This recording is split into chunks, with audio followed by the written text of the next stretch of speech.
So we did a lot today.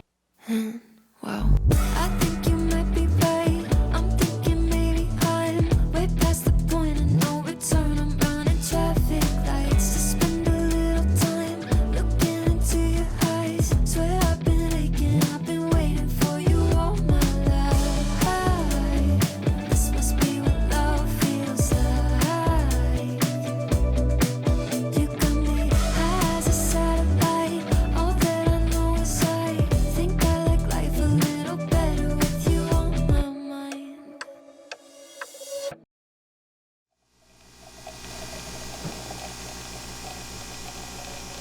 I try nowadays to do black, but sometimes I do a little bit of milk, but it's not much. I'm not adding really any sugars, but I used to add honey. And, if I was a little artist, I could make little hearts, but I'm not, so there you go. Typically, I wouldn't say it's always my rest day, but sometimes it's my rest day from working out, so that's nice. And then today, all I really have, so I'll work on my business in the afternoon and some priorities there.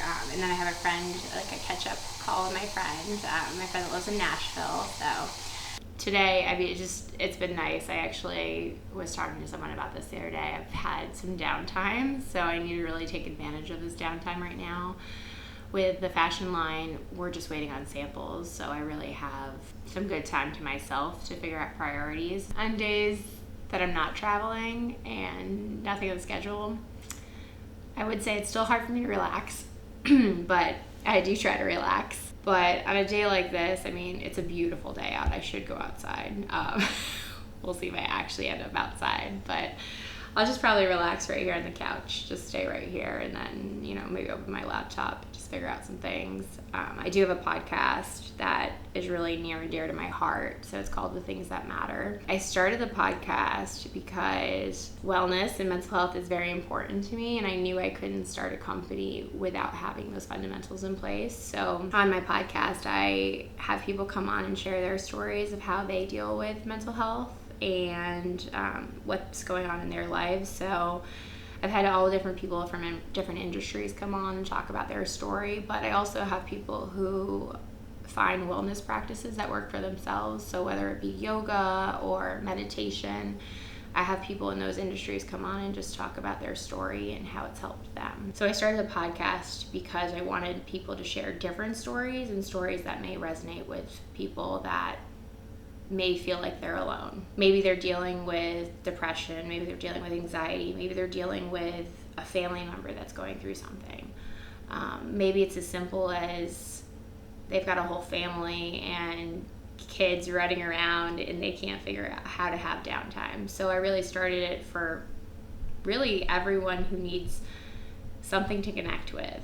So the people on my podcast I've had, they all talk about their real life experiences and what they deal with. So episode 6 is my actual story of why I started the podcast. So that's a really good one. So I talk about, the reason mental health became so important to me, but I do think there's multiple stories in my life, and I'll get into that at some point.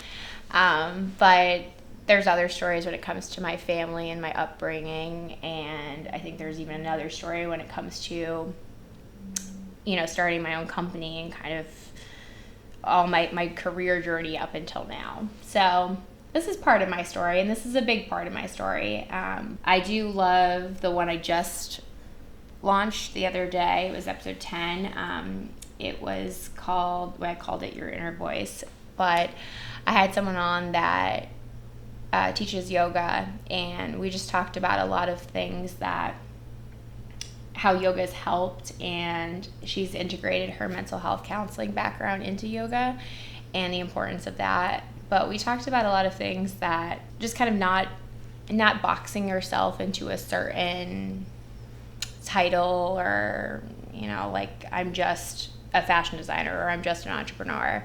Having an and mentality, so you can be a fashion designer and an entrepreneur and a mom if you're a mom, and a supportive friend, and there's just so much value to the and some people get lost in just thinking they can only be one thing and only do one thing. The podcast is hosted on Queen City Podcast Network, and I actually got connected to them when I was at Marriott. So they did a whole podcast weekend for Charlotte Shout at the coffee shop location I did events for. So we partnered with them to do a whole weekend of podcasting. It was a lot of fun, and I became friends with the founder through that, and we've just kept in touch over the years. So they're the Charlotte's only hyper local podcast network. So all the podcasts that are on their network are Charlotte based and Charlotte grown, which is really exciting, and love working with the studio. It's been a phenomenal experience. Yeah, so one of the things right now too for my mental health, well, physical, mental, spiritual, everything, I'm not drinking right now. And I've done this before where I'll go on, stints of not drinking for like 2 months, 3 months, but I've said I'm not going to drink for the rest of 2023, at least that's the plan. Well, I say that's the plan. That's how long I'll go for now. I might even just extend it a little bit more.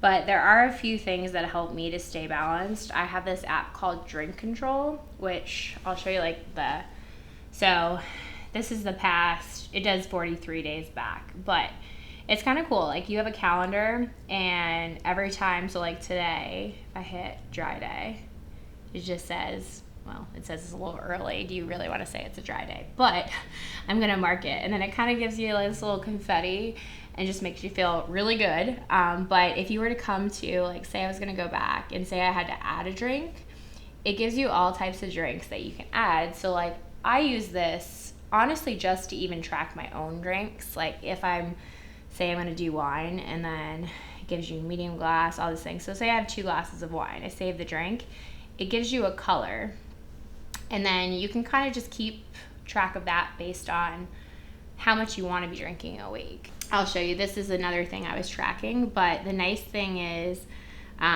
it's a countdown up.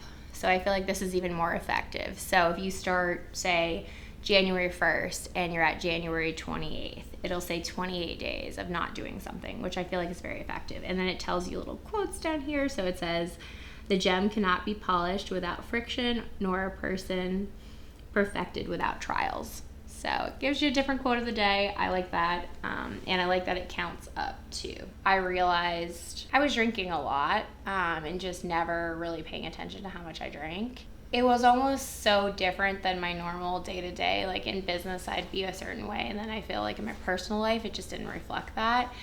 And when I started my company, I was like, I can't be going out every Friday night and then be feeling like this the following day. So I almost started drinking less for more productivity reasons, and then it really became just helpful for my mindset. I feel like the more you don't do something or have, set a goal to have willpower in some area, it makes you stronger in all areas. It's different. You definitely, I work in sales with people that go out and drink all the time.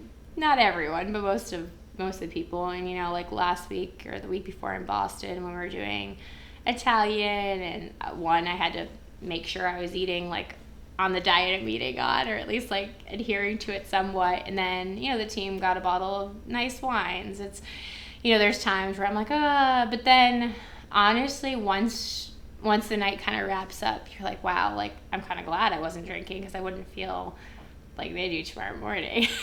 And so, I think that first hour is probably the hardest part when you're not drinking, you're around people that are drinking. But then once you start, whether it be you get water, or whether it be you just get a seltzer, a club soda and something else, you're fine. People at one point, they just don't even notice. It's literally probably an hour in, they're not thinking about it anymore. Since I've done this a few times now, it's so much healthier. As I mentioned, I think before, I did go to one of the biggest party schools in the U.S. for college. So that was, that's definitely the moment where I started drinking a lot and getting into that. And again, I talk about this in my podcast, but I lost a dear friend of mine in college. And I think before I didn't drink as much, and I definitely started drinking a lot more after. Not to say it definitely was, I just changed my habits a little bit. It just got to be a bad, unhealthy habit. Having awareness around everything. And I think that's with every area of your life. Like, you can't succeed in business unless you have awareness of all the areas that you need to improve on and you need to capitalize on too.